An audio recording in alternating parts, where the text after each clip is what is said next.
Boa tarde, queridos irmãos e amigos.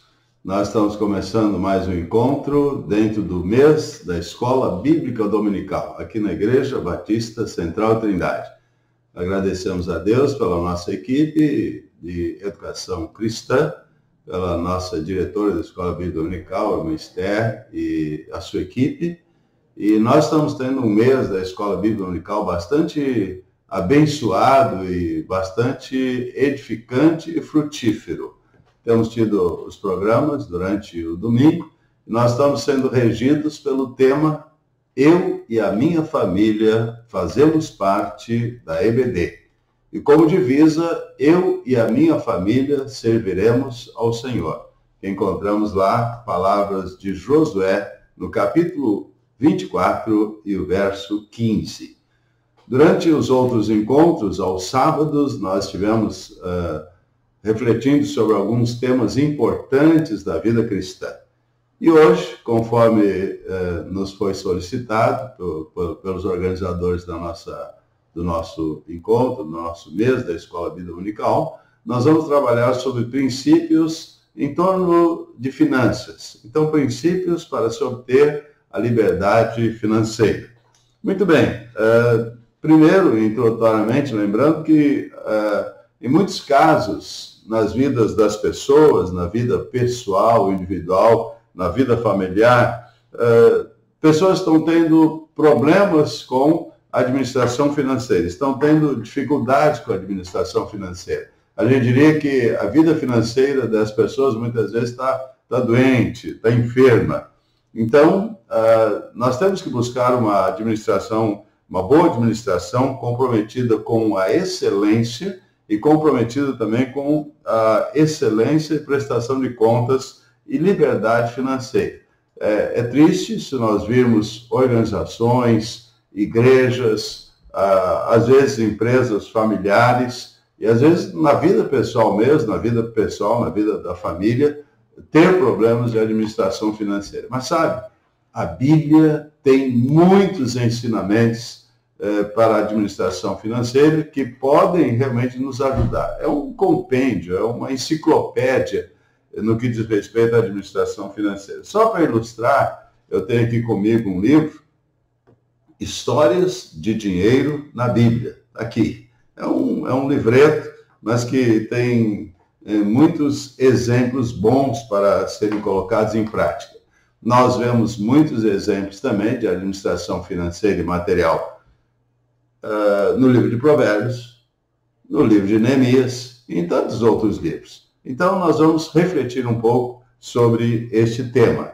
Eu tenho participado já de alguns simpósios, de alguns congressos, por exemplo, o Instituto Haggai. Alguns anos mesmo atrás, a nossa Convenção Batista Fluminense preparou uma revista, um vídeo, refletimos sobre esse tema. Então, hoje nós estamos compartilhando com os irmãos experiências que nós já temos tido nessa área. Mas posso dizer-lhes também que tenho tido experiência em tudo aquilo que eu vou falar. Né? Quando eu falar, olha, estar endividado, eu já sei o que foi isso. Mas graças a Deus, aprendendo com a Bíblia e também tendo pessoas nos ajudando, a gente vai obtendo liberdade financeira. Como eu gostaria de ver os crentes em Cristo, os irmãos da igreja e as pessoas em geral, a nossa sociedade, livre da escravidão, do cativeiro, do que diz respeito a finanças. Então vamos trabalhar nisso aí. Talvez nem tudo possa ser absorvido hoje, mas se nós começarmos a absorver aos poucos as lições dentro dessa matéria, dentro dessa disciplina, eu tenho certeza que nós vamos experimentar crescimento e isso vai nos ajudar bastante. Então, princípios para se obter liberdade financeira. Começa então com dois objetivos. O primeiro deles, colocar em ordem a sua vida financeira para que sirva a Deus com espírito livre de pressões externas. Então, colocar em ordem a vida financeira, porque se nós não tivermos uma vida financeira equilibrada, nós também não teremos o espírito livre para servir a Deus, para cultuar, né? Já que são muitas pressões externas que estão ali nos fustigando. Então, para servir a Deus, para adorar a Deus, para expressar gratidão a Deus, para ser fiel a Deus e a sua obra, a gente precisa buscar a liberdade financeira. E também para que, uma vez tendo essa liberdade financeira, esse controle da administração financeira, nós possamos investir financeiramente no reino de Deus, dando exemplo de uma contribuição visionária. Às vezes, no contexto da igreja, eu, na condição de membro de igreja, de pastor, de um dos administradores, nós percebemos que há pessoas que não conseguem contribuir para missões, não conseguem contribuir para o sustento da obra, para a manutenção do templo, porque a sua vida financeira está de pernas para o ar, está lutando lá com as suas dificuldades. Às vezes, é claro, a pessoa não consegue suprir todas as necessidades suas e da família, mas muitas vezes isso se deve a uma má administração, uma falta de valores e princípios para essa administração. Vamos ver algumas coisas que a palavra de Deus nos ensina. Então, em primeiro lugar, procure estabelecer um sistema adequado de valores. O sistema de valores, nós vamos estar dizendo o quê? Afinal, no que eu creio, o que a palavra de Deus me ensina e como eu procuro colocar em prática a palavra de Deus. Então, a palavra de Deus diz que Deus é o dono de tudo o que eu tenho. Então, nós temos ali o texto bíblico que diz, né? Deus é o dono de tudo que eu tenho, porque dele, por meio dele e para ele são todas as coisas. A ele, pois, a glória eternamente. Amém. Então, quando nós cremos dessa forma, nós devemos procurar colocar em prática a nossa vida desta forma também. Em segundo lugar, Deus é o meu patrão. Quando nós abrimos a Bíblia lá em Gênesis capítulo 2 e verso 15, diz que o Senhor Deus tomou o homem e o pôs no jardim do Éden para o lavrar e para o guardar. Então, Deus colocou o homem ali para administrar o jardim do Éden, mas o dono é o Senhor. De tudo que temos ao nosso redor, o dono do mundo, o Senhor do universo, o soberano é o nosso Deus. Nós somos administradores, nós somos mordomos. Então, nós devemos reconhecer que o nosso patrão é Deus. Então, diz o texto bíblico também sabendo que o Senhor, tanto deles como vosso, está nos céus, e para ele não há acepção de pessoas. Isso é o apóstolo Paulo que diz, lá na carta aos Efésios, capítulo 6 e o versículo 9. Ainda nós devemos lembrar que o trabalho traz dignidade. Há muitas pessoas que realmente têm problemas financeiros porque não reconhecem a dignidade que existe no trabalho. O próprio Senhor Jesus Cristo diz: meu pai trabalha até agora e eu também trabalho. Então, se Deus ainda está operando, trabalhando e nos abençoando através do seu trabalho, nós devemos ter a consciência de que o trabalho traz dignidade, devemos nos envolver com algum tipo de trabalho. E há muitas pessoas que realmente não percebendo isso, têm alguns vícios. Por isso a palavra de Deus diz, o apóstolo Paulo diz, e está em Efésios, capítulo 4, versos 28, e diz assim: aquele que furtava, não furte mais, antes trabalhe. Também na carta aos Tessalonicenses, quando o apóstolo Paulo estava falando da segunda vinda de Cristo, do preparo para a segunda vinda de Cristo, ele vê que lá na igreja de Tessalônica havia pessoas que falavam que estavam aguardando a segunda vinda de Cristo, mas se tornavam pesadas umas às outras. Então o apóstolo Paulo também diz: olha, se alguém não quiser trabalhar, que também não coma, porque também as pessoas devem buscar o seu sustento, o sustento da sua casa, e não serem pesados uns aos outros.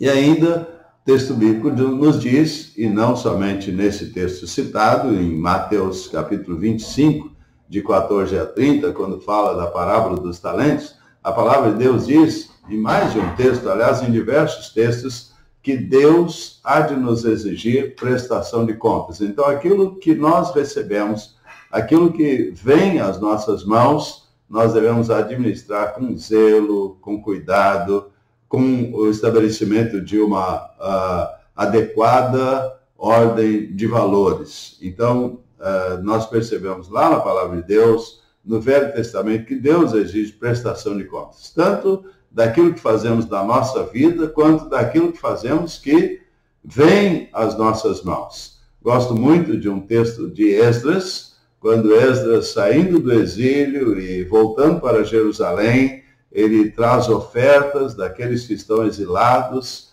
e ele traz para que sejam entregues no templo, e para a reconstrução do templo, e para sustento dos ministérios no templo. E diz o texto bíblico, então, que Esdras presta contas de tudo aquilo que trouxe, das ofertas dos exilados, daquilo que receberam do rei também, para que seja aplicado adequadamente no templo. Então, Deus me exigirá prestação de contas. Eu devo estar pronto para prestar contas daquilo que vem às minhas mãos. Ainda, nós devemos fugir da desonestidade. A palavra de Deus diz que a desonestidade tem perna curta. Então, nós devemos sempre fugir dos negócios desonestos, fugir do engano, fugir do suborno, fugir da fraude. A palavra de Deus diz que a inveja produz doença mental. E a palavra de Deus nos recomenda também que não devemos buscar ou querer enriquecer depressa demais. Sabe, às vezes até no nosso meio, para tristeza nossa, pessoas desavisadas, ou que conhecem a Bíblia, mas que abrem brechas na sua vida, abrem concessões na sua vida, e quando vêm, estão envolvidas, seja numa fraude, seja num suborno, numa peita, seja em negócios desonestos. Então, Deus não se agrada disso. E se nós estamos plantando isso, a palavra de Deus diz que tenhamos cuidado, porque é isso mesmo que vamos colher. Então, se alguém quer liberdade financeira, ou quer crescer financeira e materialmente, quer ter conquistas materiais, que não seja pelo caminho da desonestidade, que não seja pelo caminho da fraude, que não seja pelo caminho do suborno. E aí nós vamos ver alguns textos bíblicos. Aí diz: o avarento põe a sua família em apuros, mas quem repudia o suborno viverá. E ainda, os planos bem elaborados levam à fartura, mas o apressado sempre acaba na miséria. Isso está lá em Provérbios, capítulo 21, verso 5, e também capítulo 23, de 4 a 6. Ou capítulo 15, verso 27. Capítulo 15, verso 27. Muito bem, o que é então liberdade financeira? Primeiro, não é ter riqueza que possibilita comprar tudo que se sonha, nem ter tanta riqueza a ponto de não se preocupar com o dinheiro. Ter liberdade financeira não é propriamente ficar rico, não é almejar ou anelar ficar rico. Vou poder comprar tudo que eu quiser, ou eu vou ter tanta riqueza que eu não vou me preocupar com o dinheiro. Não, até porque esses casos são, eu diria, muito raros. Poucas pessoas estão nessa condição, pelo menos poucas pessoas com as quais nós interagimos. Talvez os jogadores de futebol, alguns, especialmente no exterior, até alguns no Brasil também, com certeza, alguns políticos, talvez, algumas pessoas ricas, sim, empresários, industriários, tudo bem, mas não para as pessoas comuns. Então, ter liberdade financeira não é dizer, olha, só aquelas pessoas que vão ter liberdade financeira. Não. Os trabalhadores, aqueles que labutam dia a dia, aqueles que se esforçam dia a dia, também podem experimentar a bênção da liberdade financeira. Mas estamos olhando mais na direção de estar livre da ansiedade e da preocupação quanto ao dinheiro. Por quê? Porque aplica os princípios bíblicos para solucionar os problemas financeiros. Isso é, problemas financeiros todos estamos sujeitos. Às vezes a gente vai dizer que nós vivemos ali naquela linha limítrofe, né? Naquela fronteira de ter que economizar, ter que guardar, ter de abrir mão de alguma coisa para se poder ter algumas conquistas. Então, estou dizendo, estamos falando de pessoas comuns, com as quais convivemos no nosso dia a dia. Ou seja, temos que trabalhar para ter o nosso sustento, mas pelo menos não vamos viver debaixo de preocupação e debaixo de ansiedade o tempo todo, porque vamos aplicar os princípios bíblicos para solucionar quaisquer problemas financeiros que batam à nossa porta. Então, alguns princípios para a liberdade financeira. E é bom que possam ser anotados, porque talvez alguns princípios que nós vamos colocar aqui, temos um elenco de princípios, não dá para guardar tudo. Não, mas a gente pode pegar esse esboço, pode assistir essa palestra mais de uma vez e, olha, eu vou passo a passo. Vamos lá, vamos analisar a nossa vida e vamos passo a passo. Qual o primeiro passo, então, que eu tenho de submeter à análise no nosso encontro de hoje? Então, vamos lá, o primeiro passo. Saber diferenciar entre necessidades e desejos. O que a palavra de Deus nos promete, nos garante? Então, lá em Filipenses capítulo 4, 19, há uma promessa da parte de Deus. Diz assim: e o meu Deus, segundo a sua riqueza em glória, há de suprir em Cristo Jesus cada uma das vossas necessidades. Qual a promessa da palavra de Deus?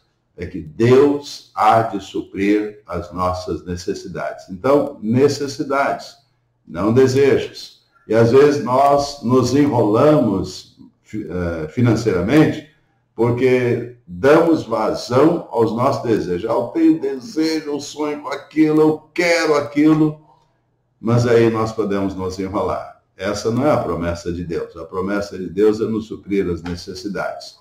Tendo que, nós vamos ver outro texto, né, mais tarde, tendo que comer, tendo que vestir, enfim, suprir as nossas necessidades hoje em dia. Temos aí as questões de saúde, temos as questões de educação dos nossos filhos, da nossa família. Então, se tivermos isso, já podemos dar graças a Deus. Mas nós vamos avançar. Se Deus quiser, nós vamos avançar mesmo em relação a isso. Em segundo lugar, contente-se com uma vida simples. Eu já fiz citação por alto, mas agora está ali o texto bíblico, de 1 Timóteo capítulo 6, verso 8. Tendo sustento e com o que nos vestir, estejamos contentes. Já é motivo de gratidão, já é motivo de louvor a Deus, já é motivo de reconhecimento que Deus está sendo fiel, tendo que nos vestir e tendo o nosso sustento. E nós, como eu disse, tem saúde, tem educação, tem lazer. E eu sei que quando nós organizamos a nossa vida financeira, essas questões vão ser supridas. E Deus nos abençoe nessa direção. Muito bem, veja na abundância a oportunidade para contribuir generosamente. O texto bíblico diz: Deus pode fazer-vos abundar. Depois diz: a fim de que, tendo sempre em tudo ampla suficiência, superabundes em toda a boa obra. Isso está lá em 2 aos Coríntios, capítulo 9, os versículos 8 a 11, que é o mesmo texto que diz também, Deus quer que nós demos com alegria, né? Ou seja, Deus quer que nós contribuamos com alegria, não por tristeza nem por necessidade, porque Deus ama aquele que dá com alegria. Então, eu louvo a Deus pelas famílias da igreja que dizimam, que ofertam e o fazem com alegria. Eu tenho muitos exemplos na vida da igreja, seja hoje, seja ao longo da minha experiência com a igreja de Cristo, como crente em Cristo, como pastor. Eu louvo a Deus. Não, muitas vezes não temos entre nós ricos materialmente, mas sim ricos em liberalidade, ricos em amor, ricos em gratidão e ricos na forma de contribuir também. E eu louvo a Deus por essas pessoas e por essas famílias. Não ame o dinheiro. Aí o apóstolo Paulo escreve uma vez mais a Timóteo e ele nos traz esse texto bastante rico. Ele diz assim: ora, os que querem ficar ricos caem em tentação e em cilada, e em muitas concupiscências insensatas e perniciosas, as quais afogam os homens na ruína e perdição. Porque o amor ao dinheiro é a raiz de todos os males, E alguns, nessa cobiça, se desviaram da fé e a si mesmos se atormentaram com muitas dores. Paulo escreve em 1 Timóteo, capítulo 6, 9 e 10. E sabe, queridos, parece que é um texto assim, desatualizado, não tem nada a ver, não. É triste, mas muitas pessoas acabam, né, um termo bem popular, se enrolando, se envolvendo em dificuldades, porque às vezes dão o passo maior do que a perna e querem ter coisas que veem nos outros e sonham e desejam, mas muitas vezes acabam em dívidas e aí sim trazendo problemas para a sua família, trazendo problemas para dentro da sua casa. Então, não ame o dinheiro, é o princípio bíblico. Ainda, estabeleça nunca decidir apressadamente sobre questões financeiras. Aí o texto bíblico que temos é de Provérbios capítulo 21, verso 5, e diz: os planos do diligente tendem à abundância, mas a pressa excessiva à pobreza, tende à pobreza. Então, não decidamos apressadamente. Eu talvez seja esse tipo de pessoa que eu olho, penso, vou ao shopping uma vez, olho, vejo outras lojas, pesquiso. Tem gente até que não gosta, de repente até alguns membros da família também não gostam, porque eu estou olhando, só estou olhando, para não decidir apressadamente e com isso vir a me envolver em dificuldades financeiras. Então, nunca decida apressadamente. Algumas coisas, talvez, nós precisemos ter pressa para resolver. Claro, não vai ficar enrolando quando se tratam de coisas essenciais, necessárias. Mas nunca decida apressadamente, porque isso pode trazer dificuldades. E ainda, decida gastar somente aquilo que você tem. Faça um orçamento. A palavra de Deus nos traz muitos exemplos com relação a isso. O próprio Senhor Jesus Cristo disse que se um homem quer construir, fazer uma construção, ele deve antes fazer seu planejamento para ver se ele vai ter condições de começar aquela construção e de levá-la a cabo, de completá-la, porque senão os seus planos não estão adequados. Então, decida gastar somente aquilo que você tem. Faça um orçamento. E ainda, dentro desse mesmo princípio, primeiro ganhe o dinheiro para depois gastar. Eu conheço gente que sabe que vai ter algum ganho, sabe que vai ter algum recurso, o que ela faz? Já começa, costuma-se dizer, né? Já começa a gastar por conta. Então, primeiro ganhe o dinheiro, tenha-o na mão ou receba o depósito lá no seu banco, aí você vai fazer um gasto, um investimento, enfim, um lazer, mas já com aquele crédito na sua conta. Aí, os textos bíblicos que estão nos ajudando aí, diz: melhor é o pobre que vive com integridade do que o tolo que fala perversamente. E ainda, não é bom ter zelo sem conhecimento, nem ser precipitado e perder o caminho. São os dois textos bíblicos que também nos ajudam nessa direção. Muito bem. E ainda mais um princípio: não desperdice. Aí Provérbios 21, 20 diz: tesouro desejável e azeite há na casa do sábio, mas o homem insensato o desperdiça. Então procure não desperdiçar. Lá em casa, desde a minha mais tenra meninice, porque na infância tínhamos dificuldades, minha mãe viúva, criando 5 filhos, então as contas eram muito ajustadas. Eu aprendi, e até hoje procuro colocar em prática, no meu prato, onde eu almoço, onde eu janto, raramente fica sequer um grão de arroz ou um grão de feijão.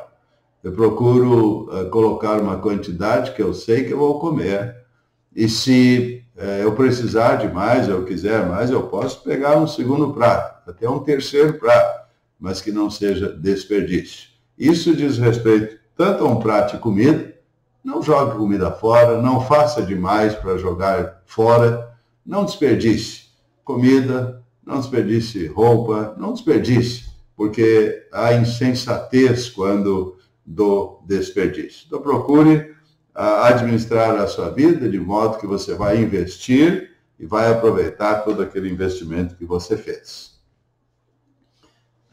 Ainda não peça emprestado. Diz o texto bíblico de Provérbios 22, versículo 7. O rico domina sobre o pobre, e o que toma emprestado é servo ou é escravo do que empresta. Veja bem, não estou colocando aqui uma lei que não pode ser mudada e que não pode ser adequada. Não, os empréstimos são razoáveis, mas muito cuidado para não se tornar servo ou escravo daquele a quem você pede emprestado.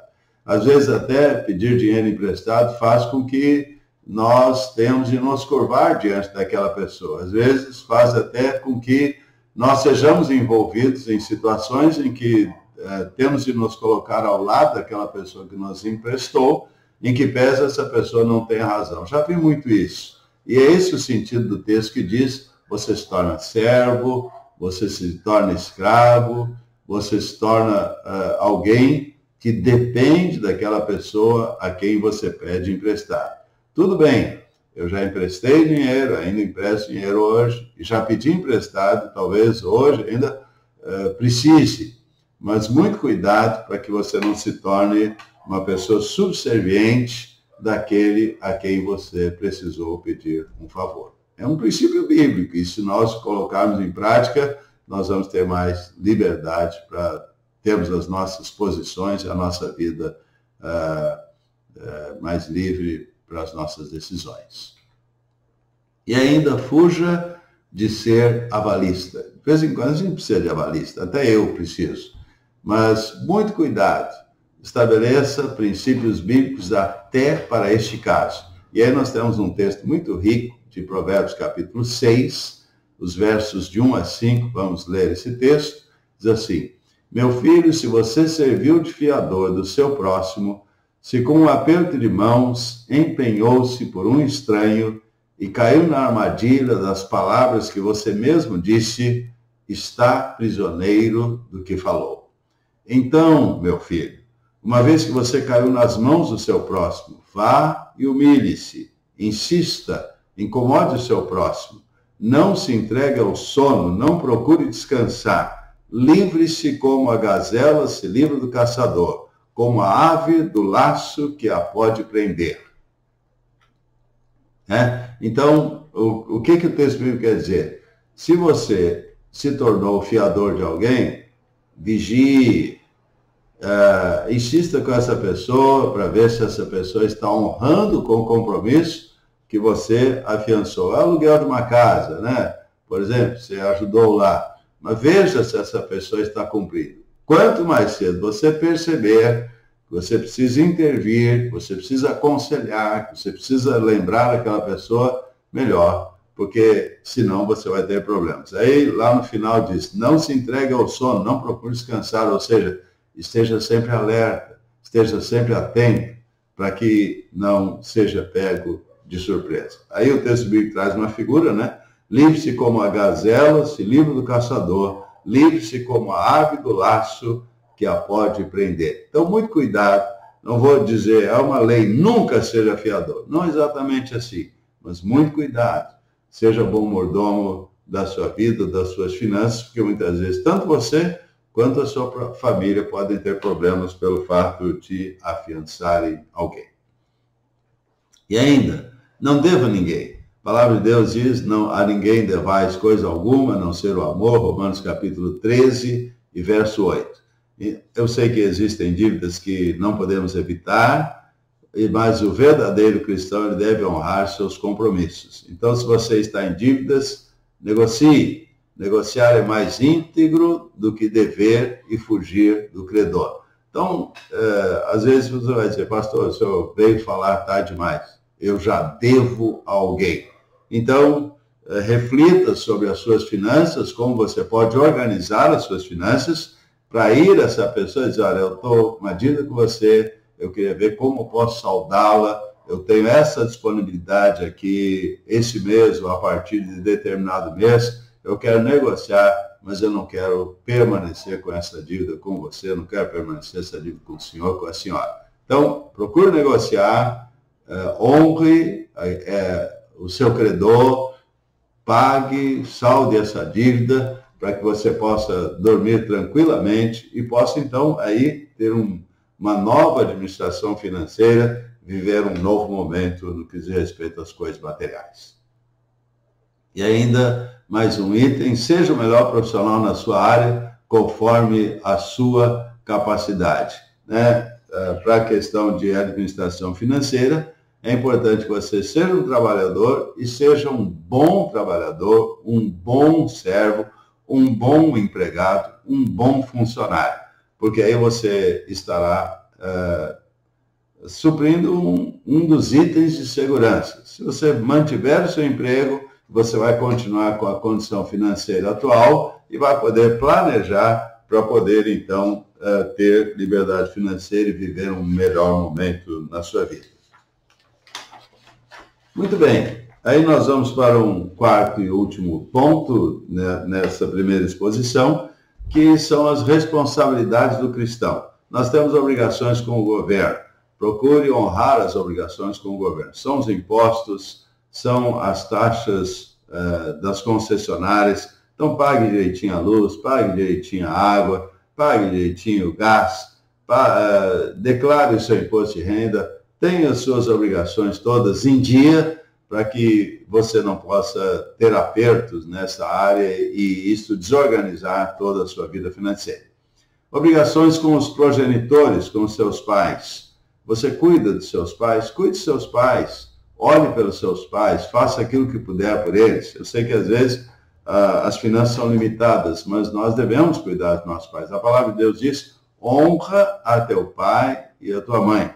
É o primeiro mandamento com promessa para que se prolongue os seus dias sobre a face da terra. E nós vemos o próprio Senhor Jesus Cristo advertindo alguns doutores da lei, porque eles estavam dizendo que eles tinham de dar uma oferta significativa para o templo. E com isso eles estavam encontrando uma desculpa, uma justificativa para não cuidarem dos seus progenitores. E Jesus Cristo advertiu-os por isso.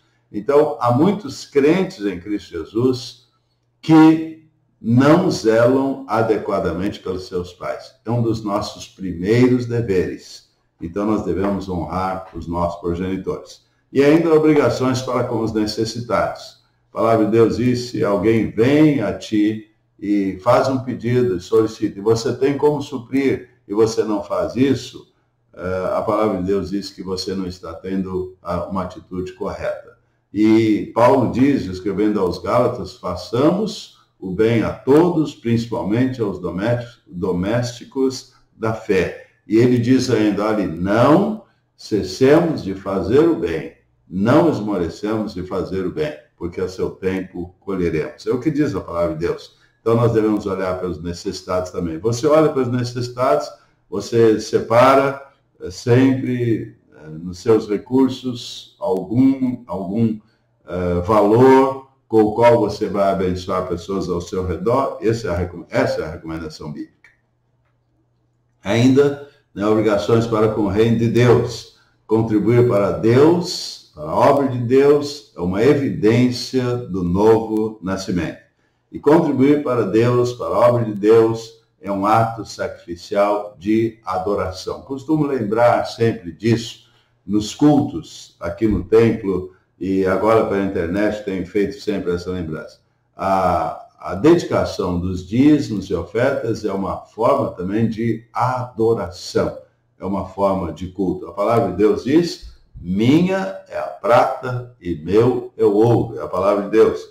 É Ele quem nos dá aquilo que temos para suprir as nossas necessidades. Por que, então, não devolveremos o dízimo? Por que, então, não entregaremos o dízimo e as ofertas? Então, é uma forma de adoração, a contribuição no templo do Senhor.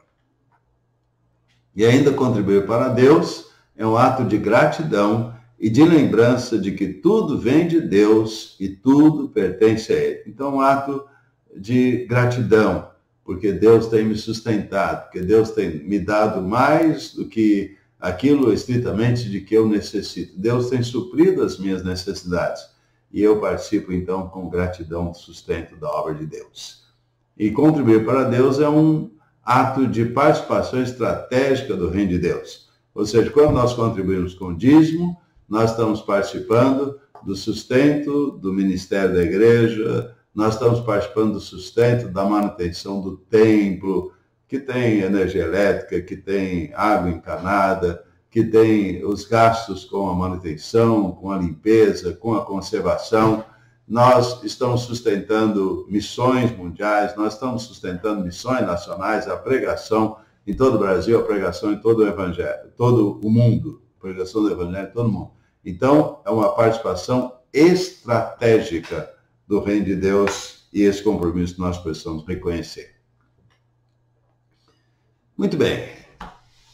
Agora eu quero partir para algumas questões mais práticas. Nós refletimos aqui sobre alguns princípios de administração financeira e agora eu quero mostrar pelo menos 3 planilhas para aqueles que estão nos acompanhando. A primeira delas é uma planilha, um gráfico sobre administração financeira. Ou seja, deixa eu perguntar, você faz uma planilha onde você coloca ali todas as suas receitas, tudo que você recebe durante o mês, e você coloca isso num papel e depois coloca também os seus compromissos, os gastos que você vai ter durante aquele mês? Então aí nós temos uma planilha diante de nós. Então ali você tem as receitas, né? O seu salário e às vezes você tem mais uma fonte de receita, digamos que você tem, digamos que você é um professor aí que tem 2 matrículas, aí você vai colocar ali 1.1, salário, digamos,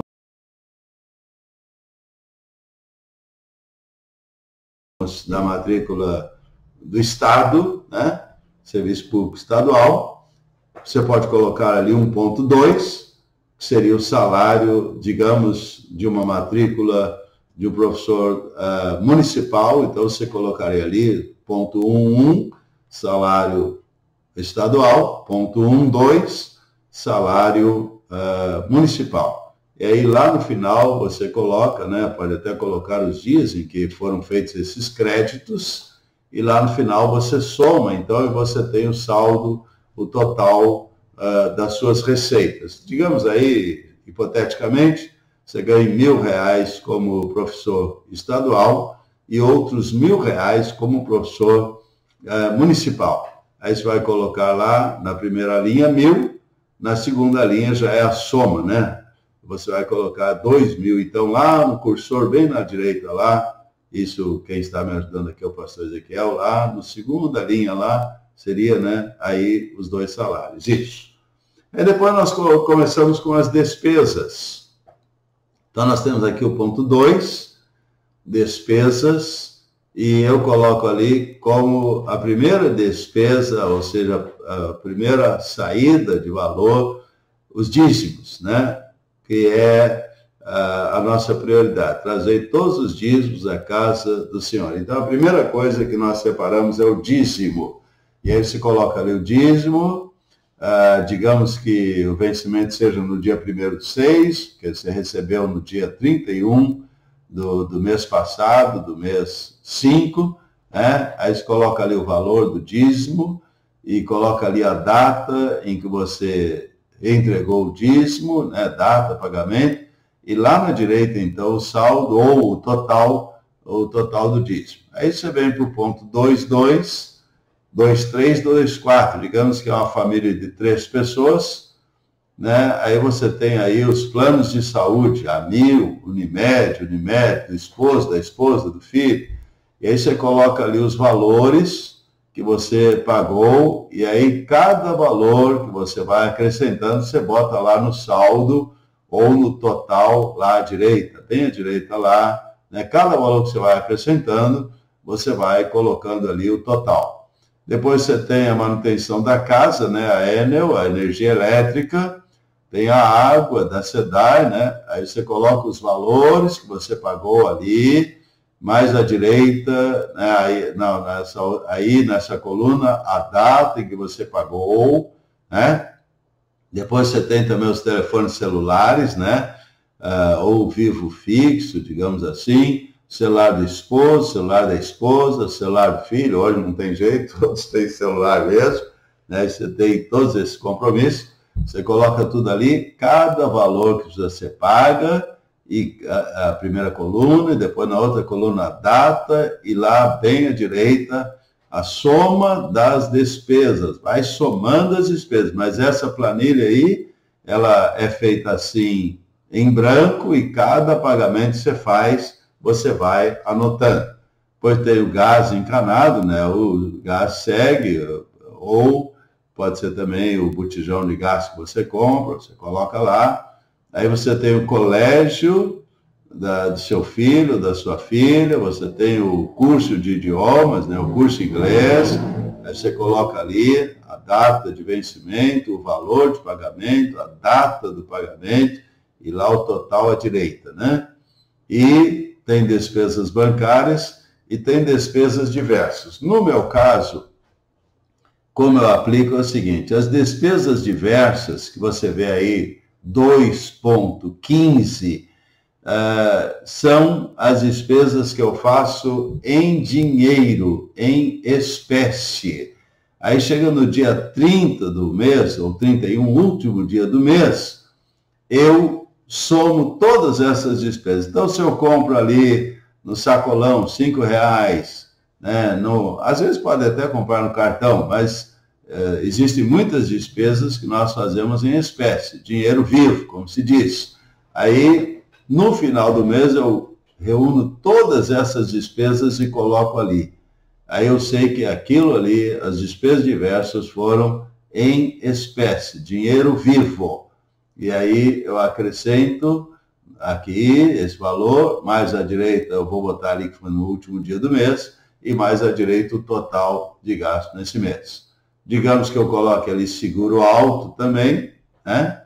E mais abaixo um cartão de crédito, digamos, Mastercard, Credit Card, Mastercard, que seja, né? Não estou fazendo propaganda do cartão de crédito, não. Mas aí nós temos aí as despesas. Aí, na última coluna à direita, você vai somar todas as despesas ali, né? Aí você vai diminuir das despesas as receitas lá em cima, né? Lá em cima, você vai diminuir as despesas das receitas, e aí você vai ver se você teve um saldo positivo lá embaixo, ou se você ficou no vermelho, você ficou devendo esse mês. Aí isso vai estourar lá no seu cheque especial, né? Muito bem, então essa é uma planilha. E você vai dizer, pastor, está difícil demais, isso aí não é fácil. Eu vou dizer que isto é prático. Eu vou dizer para você que eu tenho lá em casa arquivadas planilhas de entre 30 e 40 anos. Eu tenho todas essas planilhas arquivadas lá em casa. Tá bom? Aí nós vamos para uma segunda planilha, que são as despesas do dia a dia, ainda sem o preenchimento. Essas aí, né? É uma segunda planilha que a gente preparou também, e eu uso essa planilha, e essa planilha é para os gastos diários. Então eu coloco ali o dia, então digamos, dia 1º, vamos entrar em maio aí, né? Dia 1º de maio, ali, aí eu fiz uma despesa, digamos, com carne, lá no mercado ou no açougue, e eu vou colocar se eu gastei em dinheiro, espécie, né? Às vezes eu fui ali correndo no açougue e comprei R$20 de carne, coloco ali se foi dinheiro, ou se foi no cartão, mais à direita, aí no cartão, né? Então eu coloco aí, muito bem. E aí eu vou fazendo cada despesa. Aí eu coloco lá dia 1º, de novo, digamos aí, eu eu gastei com pedágio na ponte. Coloco ali pedágio e depois eu coloco lá que foi em dinheiro, R$ 4,60, acho que está mais ou menos isso, né? Ali à direita, né? Muito bem, aí eu vou colocando cada gasto, se foi em dinheiro ou se foi em cartão.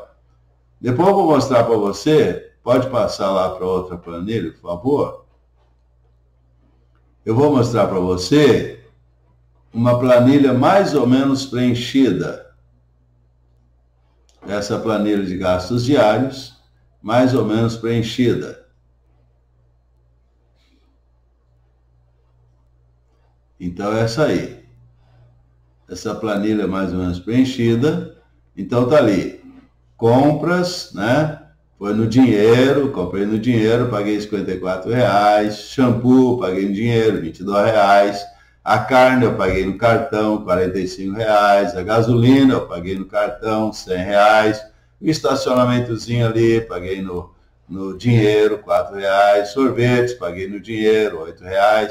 Compras no mercado, paguei R$234 no cartão. Medicamentos no cartão, R$35. Aí no dinheiro ali, ó, sacolão 18, carne 22. O filho A pediu um dinheirinho para comprar um hambúrguer, 15. O filho B pediu um dinheirinho, comprar o mesmo hambúrguer, 15.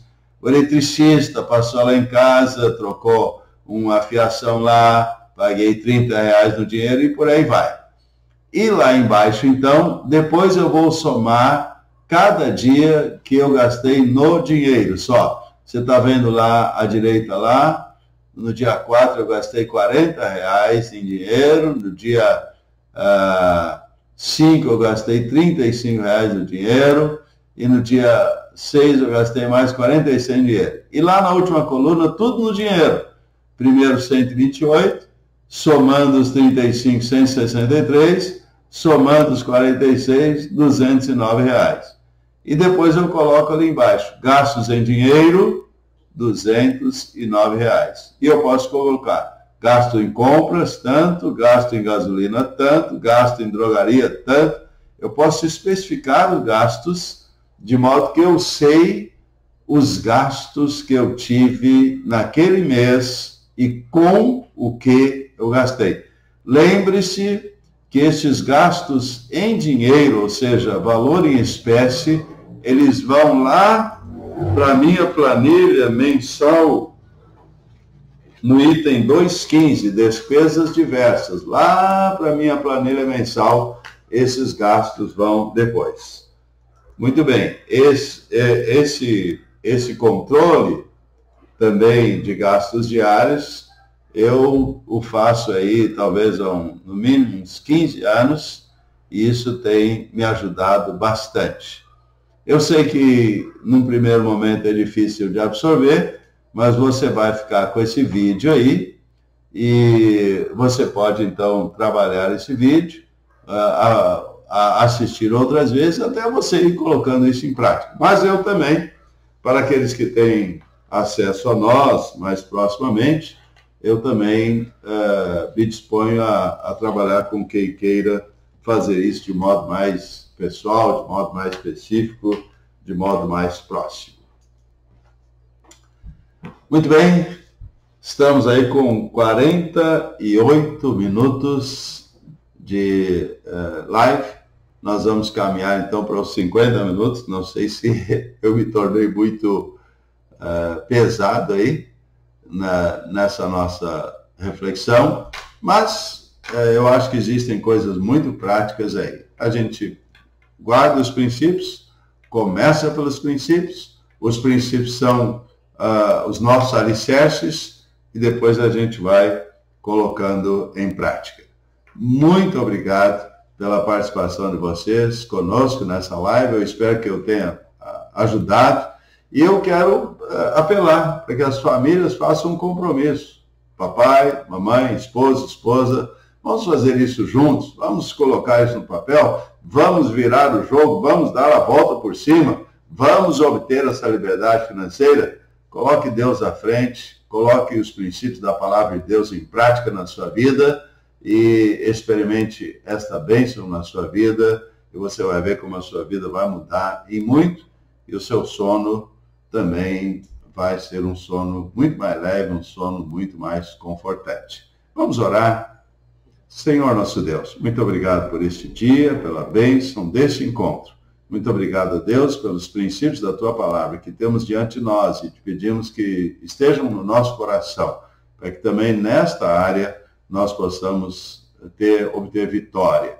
E para que uma vez obtendo vitória, uma vez experimentando liberdade financeira, nós possamos participar também do sustento da causa do Senhor, do sustento do reino, possamos abençoar pessoas ao nosso redor e possamos, ó Deus, ser mais humanitários também e demonstrar o cuidado de Deus para com as pessoas que precisam, que necessitam. É a nossa oração em nome de Jesus. Amém. Amém. Muito obrigado, pastor Ezequiel, que está aí por trás das câmeras e que está nos ajudando. E ele tem sido bênção para nós e para vocês nesse dia. Boa tarde, um abraço, Deus abençoe a todos.